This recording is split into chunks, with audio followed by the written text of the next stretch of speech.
তো গতকাল ছিল আমাদের সেকেন্ড অ্যানিভার্সারি। তো সবাই আমাদের প্রচুর প্রচুর উইশ করেছো, তার জন্য আমার আর বাবানের তরফ থেকে সবাইকে অনেক অনেক ধন্যবাদ।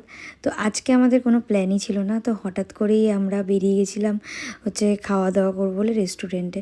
তো সারাদিন থেকে বাড়িতে আমি একাই ছিলাম আর ও গেছিলো দোকানে। তো একটু তাড়াতাড়ি বাড়ি চলে এসেছিলো, তো সে বললো যে চলো ডিনার করে আসি। তো আমরা চলে গেছিলাম অ্যাবসোলিউট বারবিকিউতে। এমনি বারবিকিউতে আমরা এইখানে আশেপাশেগুলোতে যাওয়া হয়ে গেছে, বাট অ্যাবসোলিউট বারবিকিউটা আমাদের কাছাকাছি একটা আছে মধ্যমগ্রামের এখানে, সেটা যাওয়া হয়। তো সেখানে ফার্স্ট টাইম গেলাম। তো ফার্স্টে স্টার্টার চলে এসেছিলো, স্টার্টারগুলো বেশ ভালোই টেস্ট ছিল। তারপর চলে গেছিলাম আমরা মেন কোর্সে। তো মেন কোর্সে সব কটা আইটেমই বেশ ভালোই ছিল, কিন্তু বিরিয়ানিটা আমার পার্সোনালি খুব একটা ভালো লাগেনি।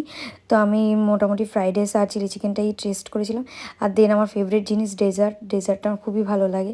তো আমরা এক প্লেটই সবাই দুজনেই নিয়ে নিয়েছিলাম, আর এখানে আইসক্রিম খাওয়ার পর আমাদের চলে এসেছিলো কেক, যেহেতু আমাদের অ্যানিভার্সারি সেলিব্রেশন বলেছিলাম ওদেরকে। তো ওরা সুন্দরভাবে আয়োজন করেছিল, আর এই আয়োজনটা আমার খুব ভালো লাগে। এর আগেও বারবিকিউতে গিয়ে আমার বার্থডে সেলিব্রেট করেছিলাম, আর এইখানে এবার অ্যাবসোলিউট বারবিকিউতে আমাদের অ্যানিভার্সারি সেলিব্রেশন করলাম। বেশ সুন্দর লাগে। আর এর আগেও আরেকটা টিমেরও বার্থডে সেলিব্রেট করছিল ওখানে। তো ওটা বুকিং ছিল ওদের টেবিল, আমাদের বুকিং ছিল না, আমরা জাস্ট এমনি গেছিলাম। যাই হোক, দিনটা খুবই ভালোই কাটলো। আমরা বেরিয়ে গেলাম এখন অ্যাবসোলিউট বারবিকিউ থেকে। আর বেশি একটা রাতও হয়নি, 10:30-11টার মধ্যে আমরা প্রায় বাড়ি ঢুকে গেছিলাম। এই যে আমরা দুজন বেরিয়ে গেছি।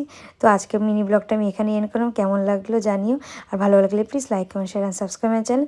দেখা হচ্ছে অন্য একটা মিনি ব্লগে। আজকের জন্য টাটা।